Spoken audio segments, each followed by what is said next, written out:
Welcome back to Not Your Therapist, the podcast where we're getting real about relationships, mental health, parenting, and everything in between. I'm your host, Kayla Riley. I'm a licensed therapist, a group practice founder, and your go-to for a little science, a bunch of stories from my time as a therapist, a client, and a leader in the mental health space. And I'm going to serve it all up with a big old dash of sass. Today's episode was such a fun one to record. I'm sitting down with my friend and colleague, Amy Phillips, a couples and individual therapist at Evolution Wellness, the group practice I founded right here in Wilmington, North Carolina. Amy and I have been working together for years, and you'll totally hear that in our conversation. We're laughing, we're cutting up, but we're also deep diving into what makes relationships actually work. We're talking about what drives emotional connection, why you and your partner might be fighting on repeat, and what the heck a bid for connection is. Hint, it's very important if you don't want to get a divorce.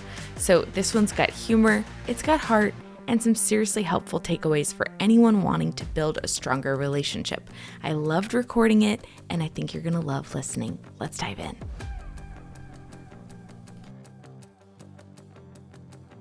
Have you ever seen a couple fight at like a restaurant? Yes. I have, and oh my God. I love it, one, because I love angry couples. It's like a thing. But I love it because me and my husband will be out on a date and we'll be like, they're fighting. They're totally fighting. You know, you can like feel it from across the room. I'm sure that's true for when you're a couples therapist too. Oh yeah. Like couples come in and I'm like, oh, hey guys, how's it going? And they're like Oh. giving me one word answers and there's just this like tension. And I'm like waiting for someone to say something. And it's like, okay, what has happened between now and our last? Oh yeah, you're fighting. I like to be like, oh, you're fighting. Okay. Yeah, they walk in the room with just this heaviness and they're just very like rigid body language. They're sitting on opposite ends of the couch, not looking at each other. Does that pay off though when like you're able to actually work through, maybe not through the argument, but you're actually able to end the session in a better place and they come in like pissed off and one word answers and then they're leaving and it's like, okay, they're going to be all right. Yeah, absolutely. Like being able to de-escalate, being able to talk about, the conflict or issue that happened, being able to process that incident and making sure each person is able to be heard and understood and validated. That tension just like lifts. So what do you think it looks like for a couple? If I asked you like, hey, what does an emotionally connected, healthy couple look like? They are able to spend time together, quality time together, but also have a balance of individual time together and that be okay. They're able to listen and validate, and they care and value the other person's perspective. And that is when I work with couples, that oftentimes is the biggest issue in communication is that we tend to be speakers because we all want to be heard and have our point of view understood, but we are not great on that listening part. We So I definitely give suck as all of my listeners. couples warnings of like, hey, being the listener is way, way harder than being the speaker. Oh, Just FYI. I so agree with that. I love that metaphor of like, it's like two people trying to play football and they're both throwing the football at the same time and nobody's catching it, you know? Yeah, that's a great analogy. Yeah, because that's really what it looks like when couples are not communicating very well. hmm Can you share an example? No names, obviously, but can you share an example of a situation where a couple came in and they weren't like vibing, they weren't communicating very well? Yeah, absolutely. I think most of my couples, like, it's so funny because the majority of the time when couples come in, like, probably 90% of couples are like, oh, I want to improve communication and conflict management. Yeah. And like what they really need in order to get there is that connection too. Oh, wow, that's important. Tell me more about that. Yeah. So when I have an intake with a couple, I'm asking a lot of questions, kind of getting history, understanding why they're there. And like I always ask these two questions. How do you two connect and spend time together? And what are your individual hobbies? Those are the hardest Mm. questions I ask couples because when I ask those, they just kind of have this blank look on their face, or they look at me like I've just grown a second head and they're like, "What do you mean? Like, how do we spend time together?" Or they just look at each other and shrug their shoulders and then they're like, "We don't." I'm just sitting here thinking, like, I guess it's kind of obvious if they're not spending time together, then they're not going to have that connection. But can you talk to me about the other part? That was really interesting what you Mhm. said. Like, how do you spend time independently, like by yourself? What do you do? That's so powerful because I think a lot of people don't see that as an element of relationship health, but it is. Yeah, because it's all about having balance, right? Even though we are in this relationship, in this couplehood, a lot of people view themselves as a unit, which they definitely are. But then when we make that relationship kind of our whole identity, then we start to lose our individual self-identity, which is not Mhm. healthy. We want there to be balance. So we don't want to be like so enmeshed, like the only thing we have is our partner, but we also don't want to be so distant from our partner that we're not taking the time to spend together and connect. So there's that healthy balance of creating space in all of these different areas and facets of our life. Okay, that's cool. Okay, so you start with those questions, and that already stumps people. Yeah, you would be surprised. It's like, it's not communication you need, it's connection. Because also, when we're not feeling connected with our partner and we're not feeling emotionally safe and the ability to be vulnerable, then that's going to impact how we're able to communicate with our partner as well. So it's like the foundations. Like, hey, you need this before we start talking about having a conversation about your mother-in-law who is a jerk hmm or whatever the conflict might be. Yeah, because there's going to be those tough conversations. We're going to have emotional reactions, and that's totally normal. I think a lot of people misunderstand conflict and communications and how that can be a very normal and healthy part of a relationship, and that it's how we manage that that makes a difference and most impacts the relationship. And so when we aren't connected with our partner, we are much more likely and more easily going to become dysregulated. Oh, that's helpful to hear that, I think. Mm-hmm. What are so like let's say there are two partners and they're super, super distant Mm-hmm. and estranged. It feels like a lot to come together. Does it, when you start working with a couple, is it, what if they both work, they have kids, and they tell you, like, we don't have time for that. Like, are there smaller ways to connect? Yeah, absolutely. So, like connection or rituals of connection, as the Gottmans put it. So, the Gottman method is what I'm trained in. It's an evidence-based couples therapy model. Gottmans are two psychologists who spent their life researching couples and what leads couples to stay together versus break apart. And so, those rituals of connections or bids, as the Gottmans call it, can be something really, really simple. It doesn't have to look like, those planned and organized going out for a couple hour date nights like every week or every other week. It can look like how a couple says goodbye to each other in the morning when one is leaving for work. How do they greet each other when they come home for work? What do their rituals around meals look like? Like, we all have to eat, so sitting down and having a meal together is a very easy way to conversate and connect with our partner. Sending each other little fun, like texts during the day. People, Spicy text. yeah, Ooh. or not spicy. But yeah, that definitely helps couples feel close and connected. But even like, I hey, look at this funny meme. Like, I thought of you. That's better. My head went immediately to dirty nasty. Sorry. Which is okay. But yeah, even a lot of couples feel so distant that that feels very weird to them. And even when we first Yeah. start working with couples on connection, they can really struggle with following through on those things that we talk about in session outside of session. That makes a lot of sense. That makes, because it's almost like a hurdle.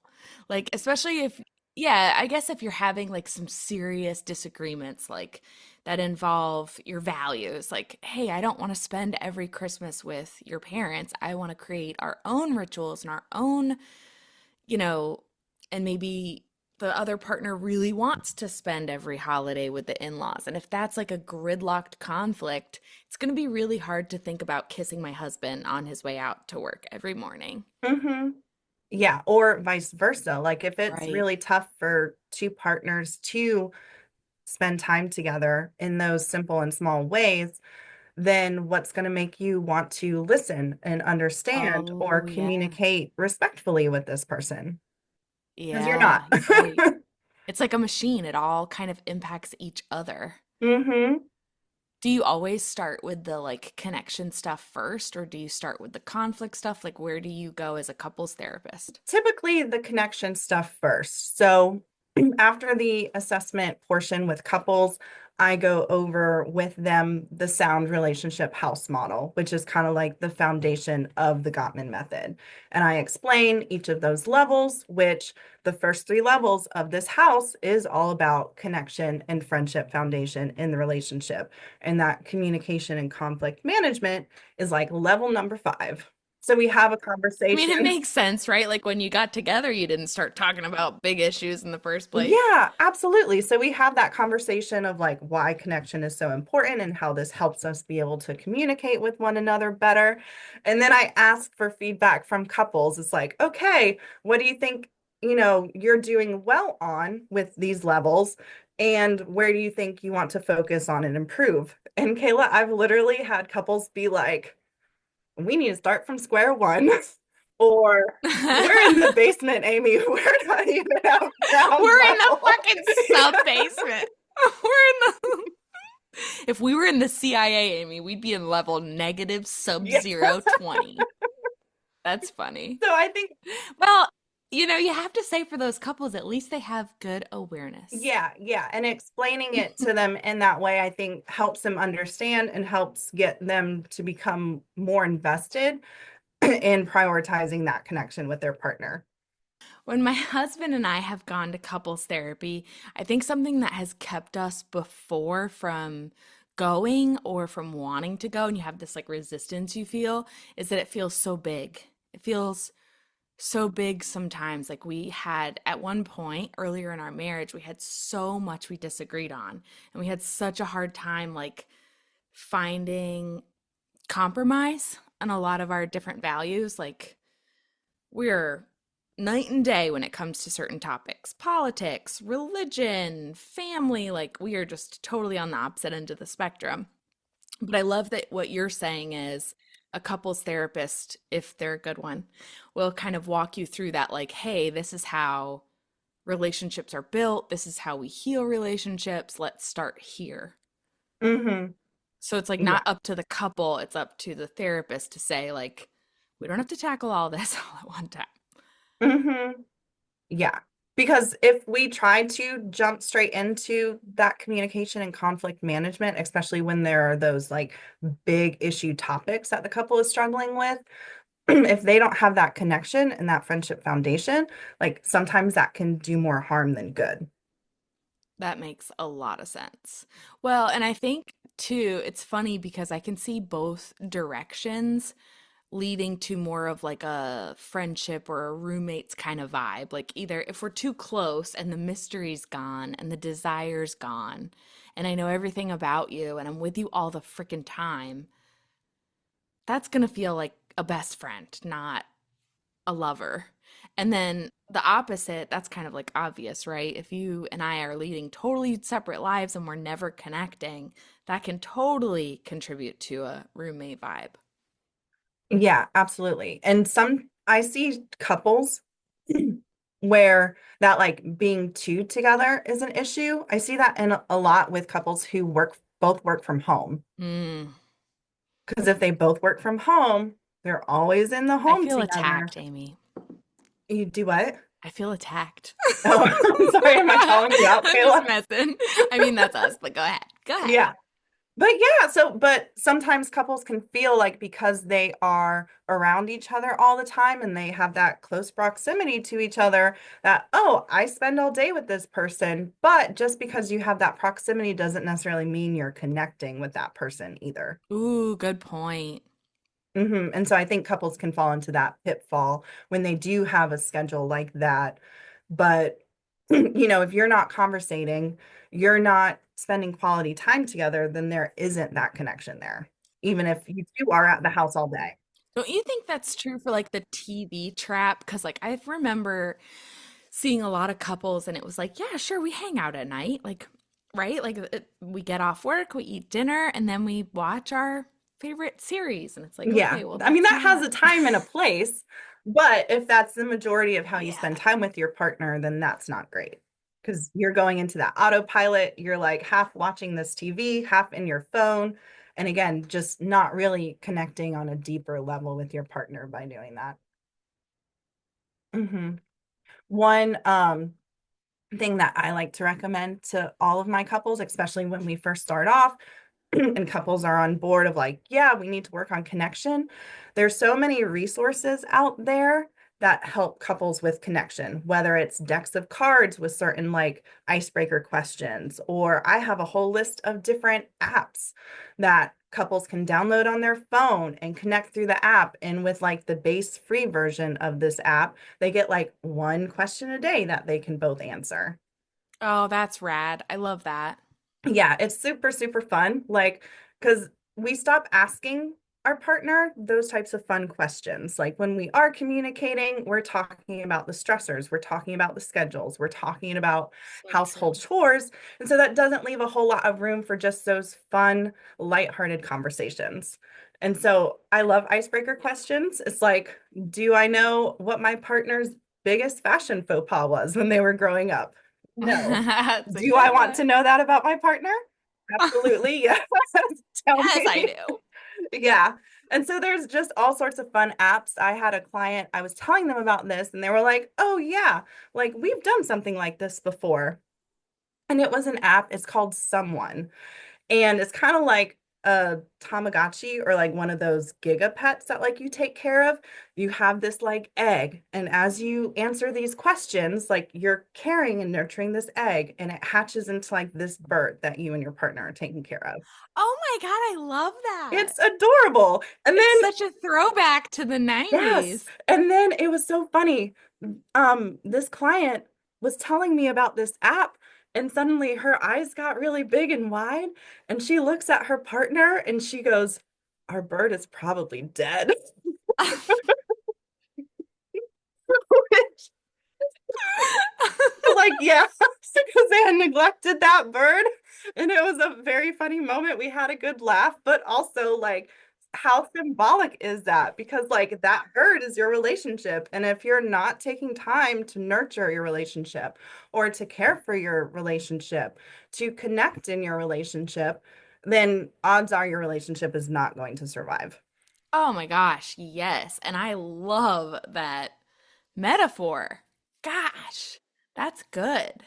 What about the people who say, like, I feel like one of the most common things I have heard from couples and couples therapy is, shouldn't it be easy?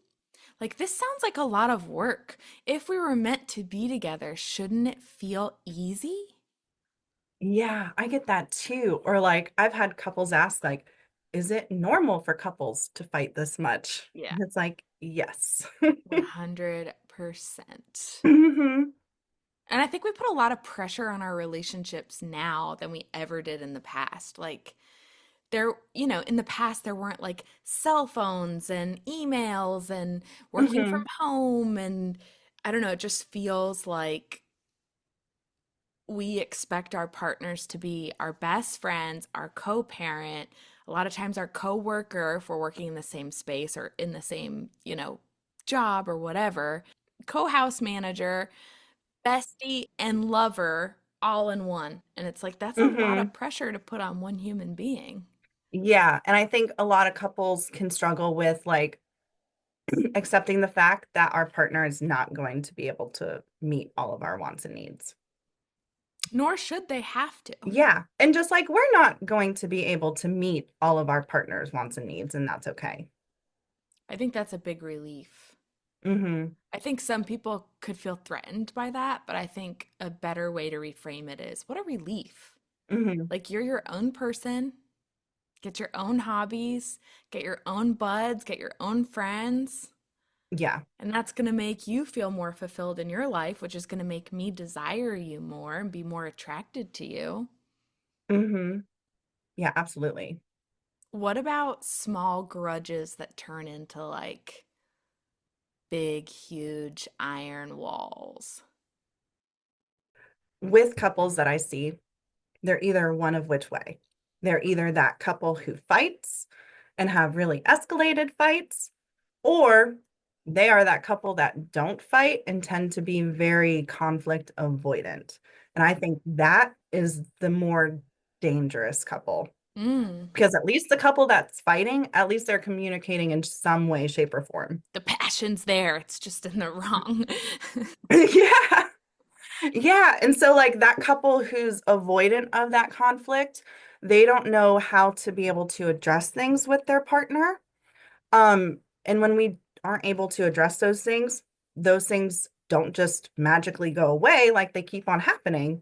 And so those behaviors that are bothering us are just going to continue. And we are going to continue to try to ignore them or shove them down. And when that happens, that's when it festers and it builds up resentment. And eventually it's going to explode. Yeah. Well, and I think what people don't realize, well, I mean, you can on an intelligent level, like intellectually, you can understand this, but at an emotional level, it really does fester. Like if you Hmm. hold contempt for your partner or a resentment, it can start to color everything your partner does. When I'm mad at my husband, I can't even stand the way he breathes, the way he walks Yeah. into a room. Hmm. Like, and I love Like this every man. I've little been with this thing. man for a decade, but Yeah. it colors everything when I'm angry. And I think that's true for these, emotional wounds too, don't you think? Absolutely. Yeah, if we're not able to process those wounds or those grudges, then it's going to put that wedge in the relationship and create that distance and disconnect. Like rose-colored glasses, except not rose. Except they're like black colored glasses.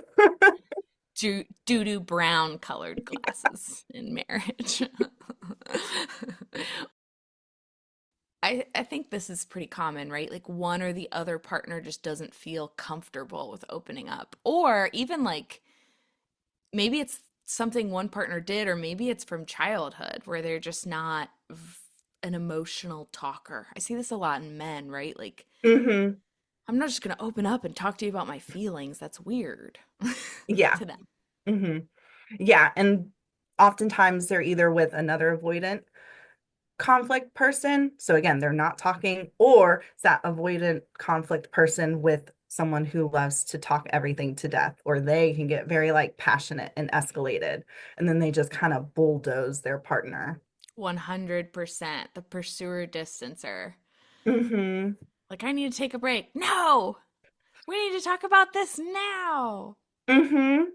Yeah. And so talking with couples about the calm down plan, which is a communication intervention that helps couples be able to take that break when they're feeling escalated or feeling shut down, is a really, really important skill for everyone to have. Because if one person becomes dysregulated in a discussion, which is normal, it's going Yeah, to happen. We right. have feelings, that's okay. But if they don't stop and take that break, then they're going to get further escalated or further shut down. And when one partner is dysregulated, it is much more likely the other person is going to get dysregulated. And then you're just in a hot freaking mess. Yeah, and then nothing is happening, nothing good is happening.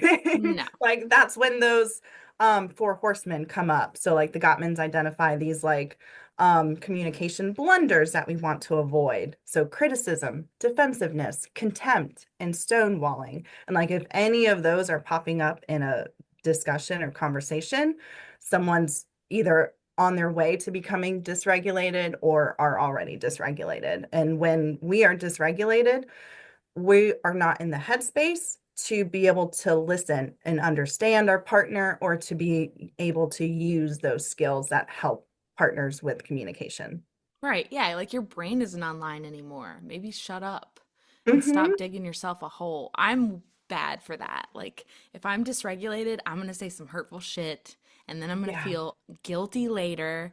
And then the guilt is going to, you know what I mean? Like it's like this perpetuating cycle. So the better Hmm. thing is to preemptively have, like you said, like this little calm down plan. What if your calm down plans, a personal note, what is your calm down? What's your go-to calm down strategy when someone pisses you off, a partner or otherwise? Going for a walk I or some mean, type of physical exercise. I Like I've mean, got to smart. do something. I have this excess energy in my body. I'm very hyperactive and fidgety, and I need to like get it out. Oh my God, yes. Well, and it removes you from the situation. Yeah, which can make some people feel very uncomfortable. So some people can get That very abandonment anxious. trigger. Yeah. hmm when there's that break or timeout called. And oftentimes I hear from clients it's because they have that fear that the conversation is not going to be brought back to or to be continued and it's just going to get swept under the rug. So, Oh, that's good point. mhm, Good point. That's yeah, fair. yeah, absolutely. Because, like, again, those avoidant conflict people can sometimes intentionally or unintentionally use that break to like skedaddle from that uncomfortable conversation. Avoid, avoid. Yeah. And then you bring it back up and they're like, why do you always have to bring up bad stuff? And you're like, we have to resolve it. Yeah. Or else Yeah. nothing is going to change. And so, one of the biggest, a big part of that calm down plan is not only calling for that break and doing something intentional to be able to regulate and self soothe, but then coming back to that conversation. I always say that the rule is whoever calls the timeout has to eventually, not right then, but eventually give the other partner a time when they're willing to talk about it. Hmm. Yeah. Because my husband's really good at saying, now's not the time. Hmm. And nighttime's not the time. And morning time's not the time. And the weekend's not the time. And vacation is not the time. And I'm like, then when is the Yeah. time? And I think accepting that there is never going to be a perfect time, but what is the best time to be able to talk about this? Because it Yeah. needs to be talked Yeah. about. Yeah, fair. I like that a lot. And I think that like settles the like abandonment trigger in the other partner because you're like, okay, this isn't being swept under the rug and ignored. We're going to have a time to talk about it, but it's going to be in a time and place where it's good for both of us. And I think that can be Yeah. helpful just in general versus like springing a tough conversation on a partner and they're like, whoa, where is this coming from? I always suggest to couples like, hey, if you have something you need to talk about with your partner, approach it like, hey, I would like to talk about ABC. When would be a good time for you? Oh, that sounds so mature and grown. Yeah. That's Which, so mature and grown. I like to wait until we're settling down for bed and then saying, mhm. here's this emotional problem that's going to cause us to both. My husband laughs. I used to do that. I'm a lot better now, but my husband laughs because when he lays down some nights, he's like, are you going to bring up like a big emotional issue tonight? And I'm like, nope, She's I like don't do that halfway ready anymore. for it. Like, what's this emotional bomb that she's gonna drop on me Emotional tonight? bombs. I love that. Don't do that. Yeah, no. But yeah, but that helps like the other person kind of be ready and prepared. They're expecting this conversation by planning a specific time for it. Both partners can be, again, prepared and can kind of think of what they want to say and how they want to say it regarding that specific topic.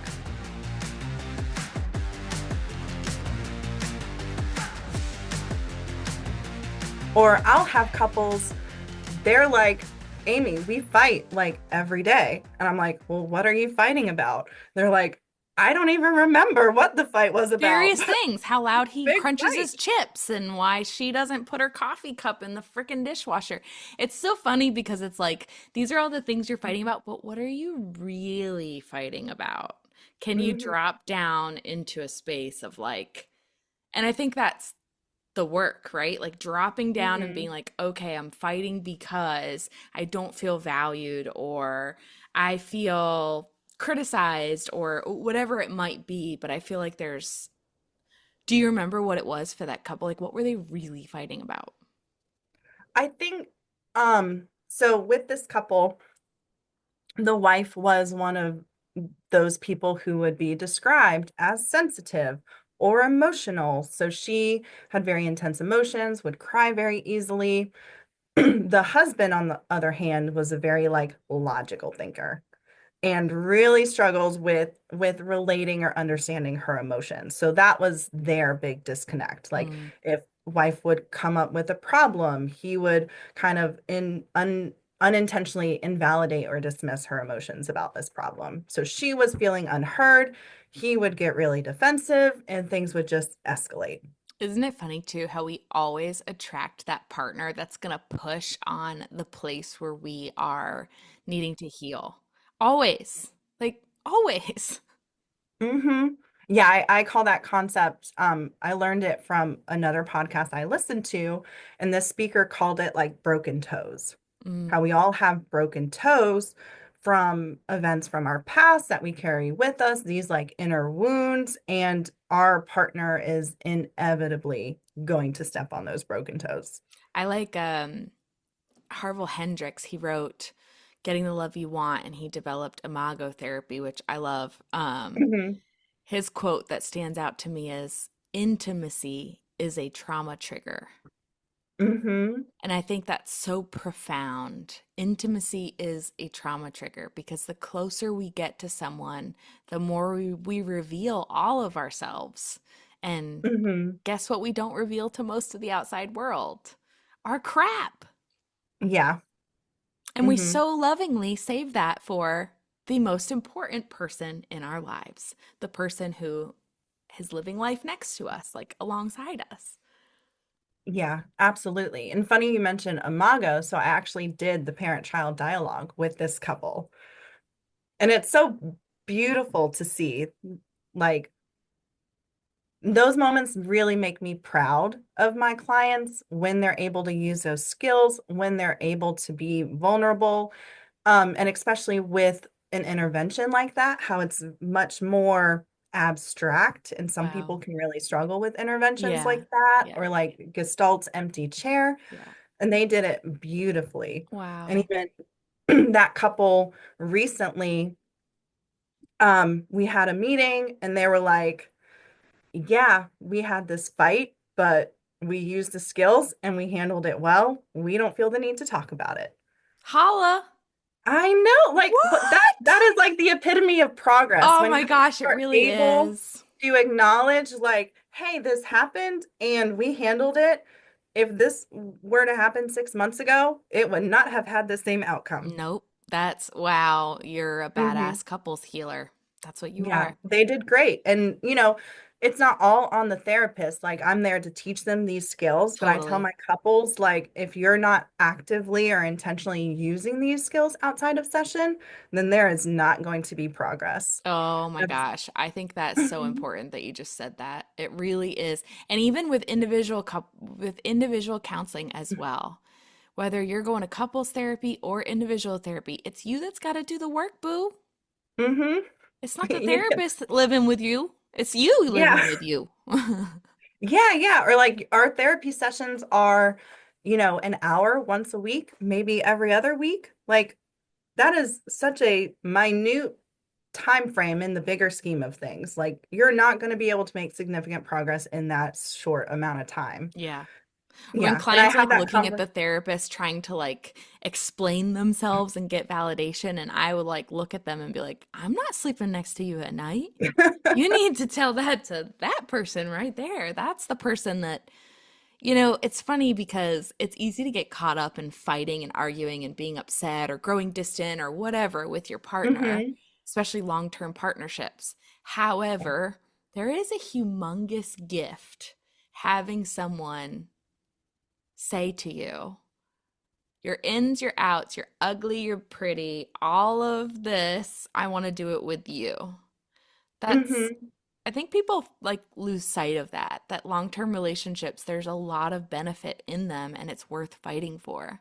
And they're never easy. If they're easy, then y'all got some stuff you got to work out because Yeah. you're probably just ignoring it. Mm-hmm. Yep. Sweeping it under the rug, looking the other way. No, we don't have problems. We're fine. We're fine. And you know what FINE stands for? Oh, what does it Have stand you for, heard it? Kayla? Fucked up, insecure, neurotic, and emotional. Oh my gosh, I love Do it. you love that? I love it. I love it when someone tells me they're fine. I'm like, yeah, you are. Yeah. Yeah, you are. Yeah. Oh, this has been so much fun. All right, Amy, if you were going to, eh, let me reframe that. Amy, if you want people to take one takeaway, one golden nugget, one gem from this episode, what is it? Be intentional about accepting bids from your partner and giving those bids in return. So, Mm, again, those bids are those simple ways that we reach out to connect with our partner. And according to the Gottman research, they found that those happy, fulfilled couples responded to an average of 87% of each other's bids. wow. Do you want to know the percentage for the couples that did not continue the relationship? Oh my God, yeah. They only responded to an average of 33% of those bids. What? Okay, so what you're saying is like when my husband mentions something or shows me a reel on his phone or asks if I want to get his mom to babysit so that we can go out, if I'm saying yes, that's me accepting the bid, right? Mm-hmm. Okay. Yeah. And So so us wait, 30 what percent? only 33% of bids were responded to or successful.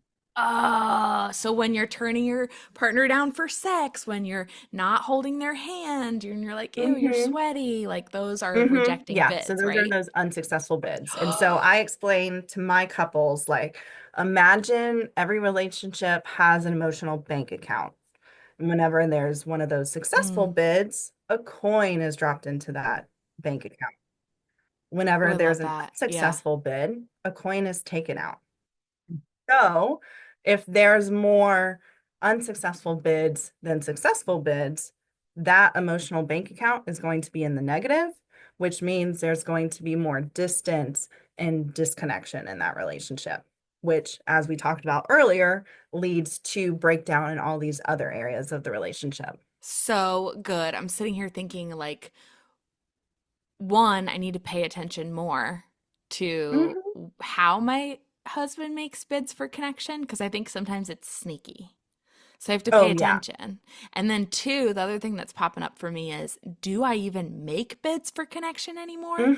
Yeah, which can be a With two problem. youngins and a business and clients and everything else, I don't know if I'm even making these bids anymore, girl. Yeah, time, or if we make those bids, but they're not being responded to by our partner, that can also lead people to no longer put forth those bids anymore. Whew, was that a good one or what? Amy and I covered so much ground today, from how important it is to have a healthy mix of quality time with your partner and time to yourself, to how arguments are often about way more than just who's taking the trash out.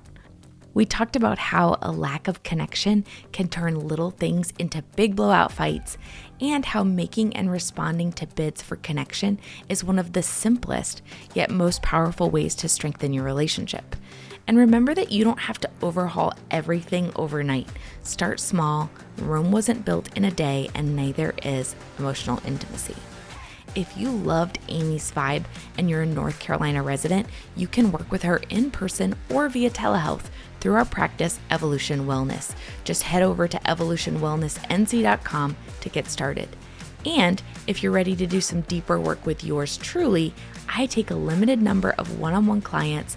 You can learn more about that at kaylariley.com/work with me. I'll leave you with this empowering quote. Connection doesn't happen when it's convenient. It happens when we make it a priority. And hey, if this episode hit home, binge a few more. Not Your Therapist is packed with mental health truth bombs, and it's a solid way to level up your car rides or laundry folding sessions. Thanks for being here, and I'll catch you on the next one.